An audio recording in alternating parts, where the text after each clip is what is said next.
এগুলো হচ্ছে না? Hello everyone, welcome to Consumer Behavior. It is 22nd of July 2022. যথারীতি অ্যাটেন্ডেন্সের কথা না বলি, অ্যাটেন্ডেন্স অলওয়েজ খুবই হরিবল থাকে এই ক্লাসটা। এনিওয়েজ আমরা মিডের পর এটা আজকে সেকেন্ড ক্লাস করছি, তাই না? ফার্স্ট ক্লাসটাতে মিডের পরের যে ফাইনাল সিলেবাস ইমপ্লিমেন্টের প্রথম ক্লাসটা, সেটাতে মানে লাস্ট ক্লাসটাতে আমরা ডিসকাস করেছিলাম টপিকটা বলতে পারবেন কেউ? Emotions and moods. Emotions and moods, ওইখানে আমরা আসলে ব্যক্তি পর্যায়ে আমরা কীরকম ভাবি, আমাদের ইমোশন কি, মুড কি, থিওরিটিক্যালি আমরা এক্সপ্লেন করার চেষ্টা করেছি। কিছু হাইপোথিসিস ছিল ইমোশনস অ্যান্ড মুডস নিয়ে, যেগুলো সোর্স কি সেগুলো আমরা জেনেছি। হ্যাঁ, আর ইমোশনকে আমাদেরকে এথিক্যাল করে কিনা, ইমোশন কি আমাদের আনএথিক্যাল না ইরেশনাল কাজ করতে বাধ্য করে কিনা, যে ইমোশনাল হয়ে আমরা ইরেশনাল ইলজিক্যাল কাজ করে ফেলি, এই ধরনের হাইপোথিসিসগুলো আমরা পড়েছিলাম।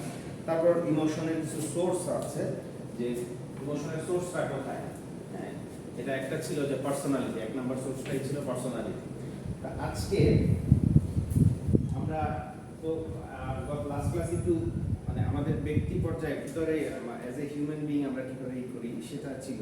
এখন আবার আমরা একটু ওয়াইডলি ভাববো যে আমাদের কালচারাল পার্সপেক্টিভে আমরা আসলে কী ধরনের চেঞ্জেস, কী ধরনের ডিফারেন্সেসগুলো আছে। হ্যাঁ, তো এরকম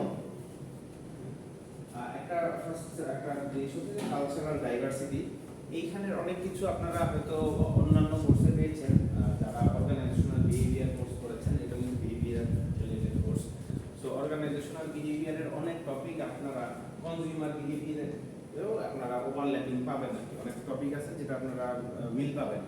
আজকের যে টপিকটা সেটা অনেকটা ওই অর্গানাইজেশনাল বিহেভিয়ার অনেক কিছু যে কভার করা ছিল সেরকম কিছু জিনিস আপনারা কমন পাবেন, যেমন ডাইভার্সিটি। যেটা ডাইভার্সিটি, কালচারাল ডাইভার্সিটি। প্রথমে আসলে যে কালচার জিনিসটা কি, আজকে বোর্ড নাই আমাদের, মানে ক্লাসরুমটার ফ্যাসিলিটি সব স্লাইডে দেখা যাচ্ছে না। আই হ্যাভ দ্য স্লাইড, আমি আপনাদের এই স্লাইডটা দিয়ে দিব আর কি, স্টুডেন্ট পোর্টালে পেয়ে যাবেন। তো কালচারাল ডাইভার্সিটি পোর্টালের মধ্যে দেওয়া আছে, এটা emotions and moods, emotions and moods পোর্টালে দেওয়া আছে। আজকেরটা দেওয়া হয়নি এখন। আজকের যে ক্লাসটা এই ক্লাসটা এখন দেওয়া হয়নি। তো এখন আসেন যে কালচার কি। বুক ডেফিনিশনে কালচার বলতে বোঝায়, culture refers to values, beliefs and customs that exist in a society. আমাদের সোসাইটিতে এই ভ্যালুসগুলো, বিলিফ, কাস্টমসগুলো থাকে, এগুলো হচ্ছে, এবং এটা একটা কালচার টু কালচার খুবই ভ্যারি করে। ওয়ার্ল্ড ওয়াইজ অনেক ডিফারেন্ট কালচার অ্যাভেলেবল। ধরেন এর মধ্যে কমন কালচারগুলার ডিফারেন্সগুলো আমরা হয়তো জানি, বাট এরকম কিছু উইয়ার কালচার আছে, যেটা আপনাদের এক্সাম্পল দিলে আপনারা মজা পাবেন। যে তিব্বতিয়ান, যে তিব্বতের ওদের একটা কালচার হচ্ছে, তারা মানে তাদের অতিথিকে বা পরিচিতরা অধিক গ্রিটিং করে হচ্ছে তারা টাং শো করে। হ্যাঁ, যে এভাবে টাং শো করলে এই জিনিসটা হচ্ছে ওদের কালচারে, এটা হচ্ছে গ্রিটিং, বাট আমাদের কালচারে কিন্তু এটা হ্যাঁ। তো এই জিনিসগুলো আমরা যদি কালচারটা না জানি, তো এটা একটা মানে একটা কোয়াইট নেগেটিভ ইম্প্যাক্ট ফেলে। এখন এই কালচারাল ডাইভার্সিটির জন্য আপনি মনে হয় আমাকে ওই কোর্সে জিজ্ঞেস করেছিলেন, যে একটা বলছিলাম ওয়েবসাইট আছে, ওই ওয়েবসাইটের ওই জিনিসটার ডাইমেনশনগুলো বলবো। ওয়েবসাইটটা হচ্ছে হফস্টেডের কালচারাল ডাইমেনশন। হ্যাঁ, যে কালচারাল ডাইমেনশন হফস্টেড, উনি অনেক বড় একজন সায়েন্টিস্ট এবং ওনার মাল্টি জায়গায় ওনার এক্সপার্টিস আছে। তো উনি ওয়ার্ল্ড ওয়াইড যে কান্ট্রিগুলা, সেই কান্ট্রির কালচারের কয়েকটা ডাইমেনশন বের করেছে, 8টা ডাইমেনশন ছিল। হ্যাঁ, তো 8টা ডাইমেনশনের মধ্যে উনি প্রথম একটা ডাইমেনশন হচ্ছে individualism versus collectivism. Individualistic society যারা, তারা হচ্ছে একদম ব্যক্তিকেন্দ্রিকভাবে তাদের নিজের অ্যাচিভমেন্ট, তাদের নিজের লাইফস্টাইল সব কিছু আসলে তারা ওই কালেকটিভিজম বলতে আমরা যেটা বুঝি অন দ্য অপোজিট, যে আমরা হচ্ছে একটা ফ্যামিলি মেনটেন করি, একটা গ্রুপ মেনটেন করি, আমাদের মধ্যে একটা জাতিসত্তা আছে। ওইরকম এই যে আমরা একটা মানে একটা গ্রুপ মেনটেন করে বা গ্রুপের একটা অ্যাচিভমেন্টে আমরা নিজের অ্যাচিভমেন্ট ভাবছি, এই জিনিসটা হচ্ছে কালেকটিভ সোসাইটির একটা বৈশিষ্ট্য। বা ইন্ডিভিজুয়ালিস্টিক সোসাইটি হচ্ছে ওরা একদমই ব্যক্তিকেন্দ্রিক থাকে, ওদের মধ্যে ফ্যামিলি বন্ডটা খুবই কম। ওরা ওই ফ্যামিলি বন্ড নিয়ে বিলিভ করে না। আর মনে আছে আপনাদের যে নন ভার্বাল কমিউনিকেশন টুর মধ্যে যেটা ছিল, নন ভার্বাল কমিউনিকেশন মধ্যে একটা ছিল না রিলেশনশিপ একটা ভ্যারিয়েবল, যেটাতে বলছিলাম যে ওয়েস্টার্ন কালচারের মানুষগুলো আসলে রিলেশনশিপকে সিরিয়াসলি নেয় না।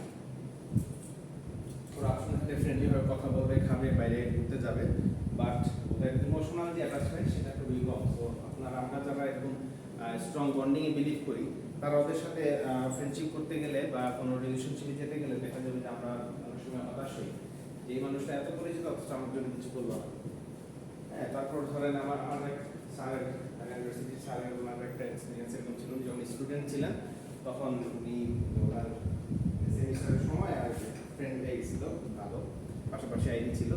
তো উনি যে প্রবলেম করছে উনি একদম নিজের পড়া বাদ দিয়ে ওনাদের বুঝাই প্রিপারেশন করাই দিয়েছে। পরে যখন এক্সাম হলের দিন, সেদিন যখন উনি একটু কনফিউজ হয়েছে, ওনার পাশে জিজ্ঞেস করছে, সে দেখায় না তো উনি তো মোটামুটি খেপাটে হয়ে গেছে। আমরা তো এই কালচারে বিলিভ করি যে তোরে হেল্প করছি, নিজের ঘুম আরাম করে নিজের পড়া অনেক বেশি বাইরের দেশে। হ্যাঁ, তো ওই এটা বাদ দিয়ে আমি তো বুঝাই, তখন বলে সবার মানে করছো কেন, আমি তোমাকে বলছি তোমার এখন করে খারাপ ভাবার কোনো কারণ নেই, ওইটাতেই করা হয়েছে। ও চিন্তা করছে এবং ও চিন্তা করছে আমি ওকে রিকোয়েস্ট করছি, ওর সময় সুযোগ বেশি দেখে আমাকে দেখাইছে। তুমি এত অসুবিধা করে আমাকে দেখাইছো, এটা তো আমি চাই না, তুমি অসুবিধা করছো কেন? ওদের কালচার হচ্ছে এটা। তো এইরকম একটা হচ্ছে কালেকটিভিজম, ইন্ডিভিজুয়ালিজম। এখানকার কান্ট্রির কিছু এক্সাম্পলও দেওয়া আছে যে ইন্ডিভিজুয়ালিস্টিক কান্ট্রি কোনগুলো, ইউএসএ, অস্ট্রেলিয়া, কানাডা, মানে ওয়েস্টার্ন কান্ট্রি এগুলো। আর কালেকটিভ সোসাইটি, এটা আমাদের বাংলাদেশের collective society, India, Pakistan, Asian যে ইন্ডিভিজুয়ালগুলো আমরা কালেকটিভিজমে বিলিভ করি। এই যেমন একজন না আসলে কেউ আসে না, কালেকটিভ সোসাইটির একটা বৈশিষ্ট্য। আমরা কেউ এই যেগুলোর বাইরে না কিন্তু। তারপর আরেকটা হচ্ছে যে পাওয়ার ডিসটেন্স। পাওয়ার ডিসটেন্সটা হচ্ছে ওই যে সোসাইটিতে আমরা যে অর্গানাইজেশনাল বলেন, সোসাইটিতে বলেন, আমরা বিভিন্ন ধরনের পাওয়ারটা হোল্ড করি, সোশ্যাল স্ট্যাটাস একদিন এক রকম থাকে।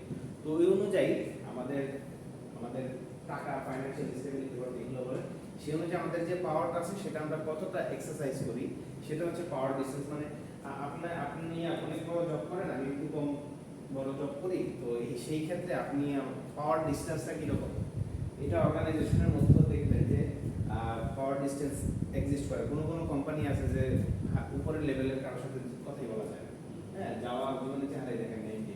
আবার অনেক জায়গায় দেখবেন এমডি একদম একসাথে বসে নিচে চা খায়। হ্যাঁ, তো এইটা হচ্ছে পাওয়ার ডিসটেন্সটা কোন কালচারে ভ্যারি করে। আমাদের বাংলাদেশ বা এশিয়ান কালচারে আমাদের পাওয়ার ডিসটেন্স কিন্তু খুব হাই। হ্যাঁ, কিন্তু ওয়েস্টার্ন কান্ট্রিগুলো কিন্তু এই ক্ষেত্রে ওরা অনেক আগে। উনি কিন্তু লাইন ধরে তারপরে একবার রেস্টুরেন্টে যেয়ে দেখছে বসার সিট নাই, চলে গেছে। হ্যাঁ, মানে কতটা ওরা হচ্ছে জেন্টলম্যান। চিন্তা করেন, সে প্রধানমন্ত্রী, আমাদের দেশে এরকম হয়তো কল্পনা করা যায় ওই এলাকা খালি হয়ে যেত রেস্টুরেন্ট। হ্যাঁ,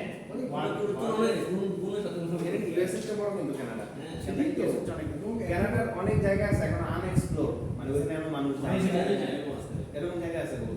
এই জন্য কানাডা ওয়েলকামিং, ওরা পপুলেশন বাড়াতে যাচ্ছে, হ্যাঁ। আর লোকাল ক্যানাডিয়ান যারা, ওরা অনেক সভ্য, অনেক ভদ্র। আমেরিকানরা কিন্তু অত সভ্য, অনেক শান্তি। আমেরিকা সভ্য না হওয়ার কারণ আছে, আমেরিকা হচ্ছে 12 জাতির মিল হইলে আপনার হ্যাঁ, জামাইকার দিন করে মানুষ ঠিক আছে, গুলি করে মারা ফেলে, আর সবার সাথে আনসার। তো এটা একটা প্রবলেম। যাই হোক, তো যেটা বলছিলাম যে পাওয়ার ডিসটেন্স, এটা পাওয়ার ওই দেশের এরকম আপনি যত বড় কিছুই হন না কেন, আপনি আসলে সিস্টেমেটিক ওয়েতে আসতে হবে, লাইন চালাতে হলে লাইনে। তো ওদের এখানে জিনিসটা, এই জিনিসটা আমার, ওদের কালচারের এই জিনিসটা আমার সুন্দর লাগে, ওদের মধ্যে পাওয়ার ডিসটেন্স না। ওরা যে যার মতো, আপনি যদি খেয়ে করে ভালো থাকেন, আপনার কেউ জাজ করবে না, তুমি ছোট চাকরি করো, তুমি বড় চাকরি করো, সব সেম। হ্যাঁ, তো এইটা হচ্ছে পাওয়ার ডিসটেন্স। এই power distance low power distance versus high power distance. কোনো কান্ট্রি এইভাবে উনি এই ল্যাঙ্গুয়েজগুলো কান্ট্রিগুলোরে ভাগ করছে। তারপর আরেকটা আছে যে আনসার্টেনিটি অ্যাভয়েডেন্স। আনসার্টেনিটি মানে হচ্ছে, আমরা ফাইন্যান্সিয়াল ক্লাসে আমরা পড়ি, আনসার্টেনিটিকে ফাইন্যান্সের ভাষায় সরাসরি রিস্কের সাথে অ্যাসোসিয়েট করা হয়। যে আসলে রিস্ক মানে কি? রিস্ক মানেই হচ্ছে uncertainty about the future. Future সম্পর্কে আমরা যখন আনসার্টেন হই, যে কি ঘটবে আমরা জানি না, সেটার নামই হচ্ছে রিস্ক। ঠিক আছে, এখন আনসার্টেনিটি অ্যাভয়েডেন্স বলতে কি বোঝাচ্ছে? যে কোনো জাতির low low in uncertainty avoidance, কোনো জাতি high in uncertainty avoidance. Uncertainty avoidance মানে হচ্ছে আমরা রিস্ক নিতে চাই না, রিস্ক নিতে চাই না এরকম জাতি যারা এই র্যাঙ্কটাতে এই ক্যাটাগরিটাতে লো, তার মানে তারা রিস্ক নিতে চায়, তাদের মধ্যে এন্টারপ্রেনারশিপ কোয়ালিটি অনেক ভালো, তাদের মধ্যে ব্যবসায়ী পাবেন অনেক বেশি, তারা মানে ব্যবসা করতে হলে আপনার রিস্ক নিতে হবে, সাহসী হতে হবে, ঠিক আছে। তো এই কান্ট্রির মানুষগুলো, এটা আরেকটা ভাগ যে কোন কান্ট্রিগুলো এই ডাইমেনশনগুলোতে কালচারাল ডাইভার্সিটিটা এই লোক এই যে ওই সায়েন্টিস্ট উনি ভাগ করছে আর কি। হ্যাঁ, যে আনসার্টেনিটি কারা কম নিতে পারে, হ্যাঁ, কারা অ্যাভয়েড করে, কারা বেশি অ্যাভয়েড করে, কারা কম অ্যাভয়েড করে। এর মধ্যে আমাদের বাংলাদেশের মানুষরা মনে হয় একটু রিস্ক অ্যাভার্স, মানে রিস্ক এড়াই চলে, তার মানে তাদের মধ্যে আনসার্টেনিটি অ্যাভয়েডেন্সটা খুব হাই, হ্যাঁ হাই। আবার যেসব কান্ট্রিরা এগুলো ওরা ওয়েস্টার্ন কান্ট্রি দেখবেন বড় বড় ব্যবসায়ী কিন্তু সব ওই জায়গায়, আর বড় ব্যবসায়ী টাকার দিকে যদি বলেন, মিডল ইস্টের দিকে যদি তাকান, ওরা অবশ্যই আমেরিকার যে ওয়ারেন বাফেট বলেন, ইলন মাস্ক বলেন, ওগুলো 10টারে কিনতে পারবে, বাট ওরা সবগুলা টাকা দেখায় না, ওরা যা আছে কিছুই দেখায় না। আর ওরা, ওদেরকে কেন বলছি না, ওরা আসলে খুব যে রিস্ক নিয়ে খুব অনেক বেশি স্ট্র্যাটেজি খাটায় ব্যবসায় সফল হতে পারে না, ওদের আসলে আল্লাহ দিয়ে দিছে রিসোর্স, এত দিয়ে দিছে ওদের টাকা অটো হয়ে যায়, ফ্যামিলি তুলে দিলি চলতে থাকে। তো ওদের অত ব্যবসাতে তো কাহিনী করতে হবে, অত কিছু করতে হয় না। যাই হোক, এটা হচ্ছে মেইনলি এন্টারপ্রেনারশিপ কোয়ালিটি, সেটা বোঝাচ্ছে। আর একটা হচ্ছে ম্যাসকুলিনিটি ভার্সেস ফেমিনিটি। আপনাদের স্লাইডটাকে দেখতে বুঝতে পারতেন, আমি স্লাইডে সব আছে, আমি দিয়ে দিব। তো ম্যাসকুলিনিটি ভার্সেস ফেমিনিটি হচ্ছে, এটা ফেমিনিজম ফেমিনিটি এগুলো শুনলে আমরা মনে করি যে ফিমেল বা মেয়ে জাতীয় কিছু, এটা আসলে ওইরকম কনসেপ্ট না। ম্যাসকুলিনিটি এটা একটা মাইন্ডসেট, যেমন একটা জাতি নারী পুরুষ নির্বিশেষে সবাই ফ্যামিলিটি ওই ক্যাটাগরিতে করতে পারে। ম্যাসকুলিনিটি বলতে বোঝায়, হ্যাঁ, যে একটা এরকম মাইন্ডসেট যে আমার জীবনের অ্যাচিভমেন্ট, অ্যাচিভমেন্ট অনেক বড় জিনিস, হ্যাঁ, তারপর হচ্ছে আমি ধরেন খুব কম্পিটিটিভ সোসাইটি থাকবে, হ্যাঁ, তাদের মধ্যে ধরেন এই যে একটা সিম্পল পারসেপশন যে men do not cry in public, হ্যাঁ, মানে ছেলেরা কান্নাকাটি করতে পারবে না, ছোটবেলা থেকে ছেলেদের বলে আর তুমি ছেলে মানুষ কাঁদতেছো, আমি বলি না, এটা হচ্ছে ম্যাসকুলিন সোসাইটির একটা বৈশিষ্ট্য। হ্যাঁ, এই সোসাইটিতে কি হয়, এই সোসাইটিতে আপনার সাকসেস আনসাকসেসকে আমরা ইগোইস্টিক ভাবে নেই, আনসাকসেস নিতে পারি না, মানে আপনি আনসাকসেসফুল হবেন সেটা আপনার একটা হিসেবে ধরা হবে। আবার ফ্যামিলিটির মধ্যে কিন্তু ওরা এরকম না, হ্যাঁ, ওরা আবার একটা মানুষ আনসাকসেসফুল হতে পারে, বা সোসাইটি অত বেশি কম্পিটিটিভ না, ঠিক আছে। এরকম ক্যাটাগরিতে ধরেন ম্যাসকুলিন, ওয়েস্টার্ন কালচারটা কিন্তু অনেকটা ম্যাসকুলিন কালচার, হ্যাঁ, ওইখানে কিন্তু আসলে ওরা মানে খুব ম্যানলিনেস তৈরি করে, যে আমরা অনেক সোসাইটিতে হায়ারার্কিতে বেশি থাকলে করবো, এই জিনিসগুলো বিভিন্ন কান্ট্রি, কোন কান্ট্রিগুলো ম্যাসকুলিনিটি, ধরেন স্লোভাকিয়া, জাপান, হাঙ্গেরি, অস্ট্রিয়া, এই ওয়েস্টার্ন কালচারের এইগুলো ম্যাসকুলিন নীতি থাকে। আর ফ্যামিলিটির মধ্যে থাকে, এখানে কিছু এক্সাম্পল দিচ্ছে, আমরা আমাদের সোসাইটিটা কিরকম বলেন তো, ম্যাসকুলিন ফ্যামিলি সোসাইটিটা এখন মিক্সড কালচার হয়ে গেছে স্যার, না, কিন্তু আমরা গ্রুপে কিন্তু আমরা আসলে ম্যাসকুলিনিটি আমরা ওইভাবে এখনো মানে তারপরে আসে হচ্ছে আমরা আমরা এখন সোফা শিখলাম মানে ডাইভার্সিটি, হ্যাঁ। এখন ওই যে বললাম যে আমাদের লাস্ট ক্লাসে ছিল ইমোশনস অ্যান্ড মুডস, আমাদের ব্যক্তি পর্যায়ে আমরা কিভাবে রিয়্যাক্ট করি, আর সেই রিয়াকশনের একটা সোর্স ছিল পার্সোনালিটি। এখন পার্সোনালিটি কি সেটা জানি। পার্সোনালিটি হচ্ছে encompasses the relatively stable feelings, thoughts and behavioral pattern a person has. একটা মানুষের যেই স্টেবল বিলিফ, থটস, বিহেভিয়ারগুলো আছে, এগুলার সমন্বয় হচ্ছে একটা মানুষের পার্সোনালিটি তৈরি হয়। এবং পার্সোনালিটি কম্পারেটিভলি যথেষ্ট ফার্ম থাকে, মানে আমাদের মধ্যে একদম বসে যায়, এটা সাধারণত চেঞ্জ করা যায় না, মানে যেরকম ছোটবেলা থেকে তৈরি হলো। তো সেইভাবেই পার্সোনালিটির কিছু ব্রড ডাইমেনশন দেয়া আছে, মানে সায়েন্টিস্টরা, বিহেভিয়ারাল সায়েন্টিস্টরা কিছু বৈশিষ্ট্য, 5টা বিগ 5 পার্সোনালিটি মডেল বলে এটাকে, 5টা ভাগে পার্সোনালিটি ক্যাটাগরাইজ করেছে। একটা হচ্ছে ওপেননেস, এখানে এটা পুরোটা হলো ওপেননেস টু এক্সপ্রেস। ওপেননেস হচ্ছে এই ক্যাটাগরিতে সাধারণত ওই মানুষ হচ্ছে অনেক বেশি কিউরিয়াস থাকে, অনেক বেশি ক্রিয়েটিভ থাকে, ক্রিয়েটিভ চিন্তার মানুষ হয়, তারা অনেক মানে নতুন কিছু ট্রাই করার তাদের থাকে, উদ্যোগ থাকে, ওপেননেস টু এক্সপ্রেস যাদের এই ক্যারেক্টারিস্টিক্সটা যাদের মধ্যে আছে। তারপর কনসেনশিয়াসনেস হচ্ছে এই টাইপের পার্সোনালিটির মানুষরা অনেক বেশি ওয়েল অর্গানাইজড হয়, পাঞ্চুয়াল হয়, মানে অ্যাচিভমেন্ট ওরিয়েন্টেড থাকে। এখন জিনিস হচ্ছে এই পার্সোনালিটি ট্রেটগুলো কিন্তু এই যে ওপেননেস টু এক্সপ্রেস আর কনসেনশিয়াসনেস এই দুইটা পার্সোনালিটি মানুষকে যদি আপনি মানে মিলাই দেন, তাদের মধ্যে কম্প্যারিজনে যান যে আসলে ডিফারেন্সটা কি, মিলটা কি। হ্যাঁ, এই ধরেন যে মানুষটা খুব ওপেননেসটা তার মধ্যে বেশি, তার ক্রিয়েটিভিটি বেশি, তাকে যদি আপনি একটা ডেস্ক জবে অ্যাকাউন্টিং ফাইন্যান্স রিলেটেড জবে দিয়ে দেন, সে কিন্তু ওইটাতে সাপ্লাই করতে পারবে। আবার যে লোকটা খুব মানে সিস্টেমেটিক ওয়েতে ভাবে, হ্যাঁ, কোনো আনসার্টেনিটি পছন্দ করে না, একদম ক্লিয়ার ডেস্ক জব চায়, তাকে যদি আপনি দিয়ে দেন যে চারুকলার মতো করে তুমি সুন্দর করে একটা ছবি আঁকো, হ্যাঁ, বা তুমি হচ্ছে একটা সুন্দর করে একটা প্রমোশনাল অ্যাড বানাও, মার্কেটিং এর জব, সে কিন্তু ওই জব কিন্তু পাবে না। ঠিক আছে? সো এই পার্সোনালিটি কিন্তু এক একটা মানুষের ক্ষেত্রে খুবই মানে ডিপ রুটেড থাকে আর কি, চাইলেই একজন আরেকজন ওভারল্যাপ করতে পারবে। তারপর আরেকটা হচ্ছে বিগ ফাইভ পার্সোনালিটিস। থার্ড নাম্বারটা হচ্ছে এক্সট্রোভার্সন মানুষ হচ্ছে খুবই আউটগোয়িং থাকে, টকেটিভ থাকে, সোশ্যাল এবং সোশ্যাল এনকাউন্টার তারা পছন্দ করে, গ্রুপ নিয়ে থাকতে পছন্দ করে। তারপর আসে অ্যাগ্রিয়েবলনেস হচ্ছে being able, tolerant, sensitive, trusting and kind and worm. এই অ্যাগ্রিয়েবলনেসটা আপনি যদি একটা এক্সাম্পল দিই, যে এরকম আমাদের মধ্যে কিছু মানুষ আছে দেখবেন আড্ডা দেওয়ার সময় অন্য মানুষ যাই বলতেছে, কিছু মানুষ আছে তারা এটাতে অ্যাগ্রি করে, যদিও তারা মনে মনে এটা অ্যাগ্রি করুক আর না করুক, আপনার সাথে তর্কে যাচ্ছে না। আচ্ছা ঠিক আছে, ঠিকই বলছে, ওনারটাও কারেক্ট হতে পারে, আমার মতামত এটা, আপনি ওনার মতো বলছে। আবার কিছু কিছু মানুষ সাথে দেখবে যে আপনারটা শুনতেছে না, আপনারটা মানতেছে না, উনি তার যুক্তি এস্টাবলিশ করতে যাচ্ছে। তো এর মধ্যে এটাই বোঝাচ্ছে যে এটাই অ্যাগ্রিয়েবলনেস বোঝায়, যে আমরা আরেকজনের সাথে কতটা অ্যাগ্রি করি। অ্যাগ্রিয়েবলনেস কারো কারো হাই থাকে, কারো কারো লো থাকে। আর লাস্ট হচ্ছে নিউরোটিসিজম হচ্ছে আরেকটা ক্যাটাগরি। এরা এই ক্যাটাগরির মানুষ ম্যাক্সিমাম ক্ষেত্রেই খালি অনেক বেশি অ্যানশিয়াস থাকে, মানে যে কোনো কিছুতে একটা নেগেটিভ বের করে সেটা নিয়ে টেনশন করা একটা পার্সোনালিটির অংশ। এখন জিনিস হচ্ছে এই পাঁচটা ক্যাটাগরি ওয়ার্ল্ডের সবগুলা মানুষের কত ধরনের পার্সোনালিটি সেটাকে পাঁচটা ব্রড ডাইমেনশনে ভাগ করে দিচ্ছে, এটা সহজ কাজ না। আর এগুলো আসলে যে একটা মানুষ শুধু ওপেননেসই হয়, শুধু কনসিয়াসনেসই থাকে, এরকম না। আসলে আমাদের মানে সিচুয়েশন ওয়াইজ চেঞ্জ হয়। আর আমাদের এগুলো আসলে এগুলো আপনি এমন ভাবতে পারেন যে এগুলো একটা মেডিসিন, এগুলো আলাদা আলাদা এক একজনের এক এক রেশিওতে দিচ্ছে, একটু ড্রপ করে দিচ্ছে, কাউকে একটু বেশি দিচ্ছে, কারো একটু কম দিচ্ছে। এটা আসলে কোন কম্বিনেশনে আমরা তৈরি, এটা আমরা নিজেরা জানি না, এটা স্রষ্টা ছাড়া কেউ বলতে পারবে না। ঠিক আছে? তারপরে আসে হচ্ছে পারসেপশন হচ্ছে এই যে আমরা পার্সোনালিটি দেখলাম, ইমোশনসের মুভ দেখলাম, সেই অনুযায়ী আমরা আসলে কিভাবে যে কোনো একটা সিনারিওকে ওইটার সম্পর্কে ধারণাটা নিচ্ছি।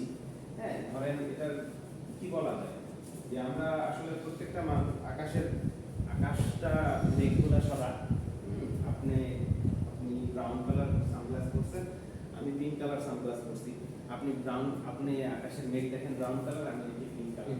ঠিক আছে? এবং দুনিয়ার সবগুলা মানুষ না এক এক কালারের চশমা পরে আসে। ঠিক আছে? আমরা সবাই বিভিন্ন কালারের জিনিস একই, একটা জিনিসই আমরা এক একজন আসলে এক এক ভাবে নিচ্ছি।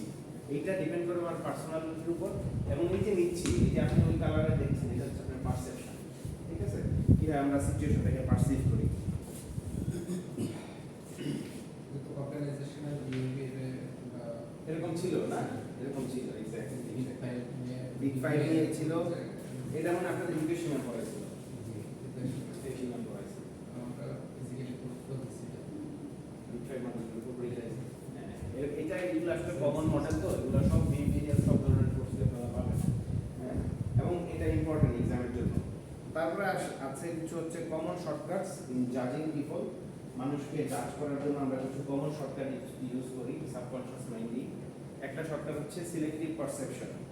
সিলেক্টিভ পারসেপশনটা হচ্ছে, আমি যদি একটা ডেফিনেশন আছে, আমি রিসোর্স যখন দিয়ে দিব তখন এগুলো পড়ে দিবেন, বাট এটা যদি এক বাংলা কথায় এক লাইনের মধ্যে বুঝতে চান যে সিলেক্টিভ পারসেপশন কি, সিলেক্টিভ পারসেপশন হচ্ছে আমরা আসলে ওইটাই দেখি যেটা আমরা দেখতে চাই। ঠিক আছে? আমরা মানে আপনি আজকে যদি নিচে নেমে চিন্তা করেন যে আপনি একটা লাল গাড়ি দেখবেন, আপনি একটু পরে ঠিকই একটা রেড কালার গাড়ি দেখতে পাবেন। কারণ আমরা আসলে নেচারের প্রকৃতিতে যা থাকে সব দেখি না, আমরা ওইটাই দেখি যেটা আমরা দেখতে চাই। ঠিক আছে, এরকম আপনাদের হতে না কখনো যে আপনি কোনো একটা ফ্রেন্ডের জন্য বা পরিচিত কারোর জন্য ওয়েট করতেছেন, পরে অন্য একটা লোককে দেখা ভাবছেন যে তার সে আসতেছে, এরকম হয় না? এটা কেন হয়? এটা কারণ আপনার মাইন্ড ধরে নিচ্ছে যে ও আসবে, তো ওর সাথে অন্য একটা লোকের হাইটে মিলে গেলে আমাদের অটোমেটিক ব্রেন চেহারা বসায় দেয় ওই লোকই মনে আসতেছে। হ্যাঁ, এটাকে বলে সিলেক্টিভ পারসেপশন। তারপর আরেকটা হচ্ছে হ্যালো ইফেক্ট। হ্যালো ইফেক্টটা এটা হচ্ছে ধরেন আপনি যদি একটা ফিগার দিই, ফিগারটা দেখতে হচ্ছে হোয়াইট কালার, পিছনে দুটা পাকা আছে মানুষের বডি, পিছনে দুটা পাকা আছে, মাথায় একটা সাদা রঙের রিং দেওয়া। এটা আপনার কি ফিলিংস দিচ্ছে? ধরেন একটা ফিগার মানুষের হিউম্যান বডি, পিছনে সাদা রঙের, পিছনে পাকা আছে, পরে একটা গোল রঙের গ্লোয়িং একটা রিং দেওয়া। এঞ্জেল ফিলিং দিচ্ছে না? এটা কি ভালো না খারাপ লাগতেছে? কি জিনিসটা কেমন হবে? ভয় পাবেন? ভালো লাগে না? পজিটিভ না? কিন্তু আসলে কি আপনি মানুষটাকে জানেন এটা আসলে একটু পর দেখবেন শিং বেরোচ্ছে, দাঁত বেরোচ্ছে, বুঝতে পারেন না? এখন এই যে আমরা এটা আমাদের চিন্তাধারায় এরকম মানুষের ক্ষেত্রে আমরা করি, কোন একটা মানুষের কথা সুন্দর করে কথা বলে, ড্রেস আপ ভালো, দেখে কিন্তু আমরা মনে করি খুব ভালো ঠিক আছে। আসলে ভাষাটাকে আপনি জানতেছেন না জেনে কি করতেছেন, ওনার এই জিনিসগুলা, বাইরের জিনিসগুলা দেখে আপনি জাজ করে ফেলতেছেন একটা শর্টকাট ইউজ করে। এর নাম হচ্ছে হ্যালো ইফেক্ট। আমরা হ্যালো ইফেক্টে অনেক সময় প্রায় সময় ভুল করি। ঠিক আছে, এই ধরনের জাজমেন্টে ভুল হয়, আমরা ভুল করি, যেগুলো বলা হচ্ছে। তারপর আরেকটা হচ্ছে কন্ট্রাস্ট ইফেক্ট।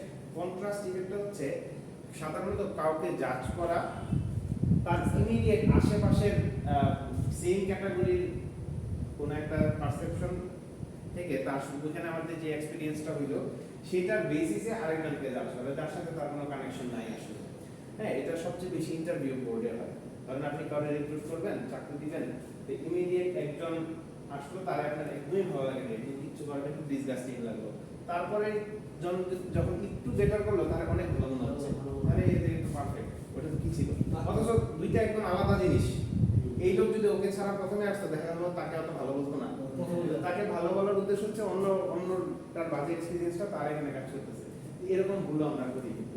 ঠিক আছে, এটা বলে কন্ট্রাস্ট ইফেক্ট। এবং লাস্ট হচ্ছে স্টেরিওটাইপিং। আপনারা স্টেরিওটাইপিং এই টার্মটা তো শুনেছেন? হ্যাঁ, স্টেরিওটাইপিং হচ্ছে এটা বলবো খুবই মানে কোনো মানুষকে তার সে কোন কালচার, কোন কান্ট্রিতে বিলং করে, কোন এথনিক গ্রুপে বিলং করে, সেটা পার্সপেক্টিভে কাউকে জাজ করা। এবং এটা ওয়ার্স টাইপ অফ জাজমেন্ট আমি বলবো।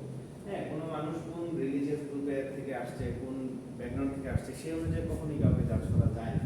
হ্যাঁ, ইন্টারন্যাশনালি এটা খুবই মানে এবং অর্গানাইজেশন বেসে এটা খুবই বাজে প্র্যাকটিস। কেউ যদি করে এক ধরনের ক্রাইমের মতো ধরা হয়, যে একজন মানুষ এটা গ্লোবালি ধরেন black and white issue, black পিপলদেরকে নির্যাতন করা বা ব্ল্যাক পিপলদেরকে কটাক্ষ করা, বুলি করা। হ্যাঁ, এটা একটা। তারপর জেন্ডার ওয়াইজ আমরা করি যে আরে মহিলা মানুষ তো অঙ্ক পারে না, এরকম ধরনের, এগুলো হচ্ছে স্টেরিওটাইপ। এগুলো করা খুবই রং কাজ। আমাদের কান্ট্রির মধ্যেও কিন্তু আছে, একই দেশের মানুষ, এর মধ্যে আমরা বরিশাল, নোয়াখালী, এরকম অনেক ক্যাটাগরি বানাই। হ্যাঁ, তবে এটা একদমই কোনো শিক্ষিত মানুষ থেকে কখনোই এগুলো এক্সপেক্টেড না, এগুলো কখনোই করবেন না। একটা মানুষকে ইন্ডিভিজুয়াল লেভেলেই তাকে জাজ করবেন। হ্যাঁ, সে কোথা থেকে আসছে, হ্যাঁ, গ্লোবালি বললো যে মুসলমানরা টেররিস্ট, এটা কি রাইট? হবে না। তো এইরকম এই স্টেরিওটাইপিং এর ভয়াবহতা হচ্ছে এরকম যে এরকম একটা এক্সিলেন্ট কমিউনিটিকে আপনি টেররিস্ট বানাই দিচ্ছেন অল্প কয়েকজন মানুষের জন্য। এটা হচ্ছে স্টেরিওটাইপিং। তারপর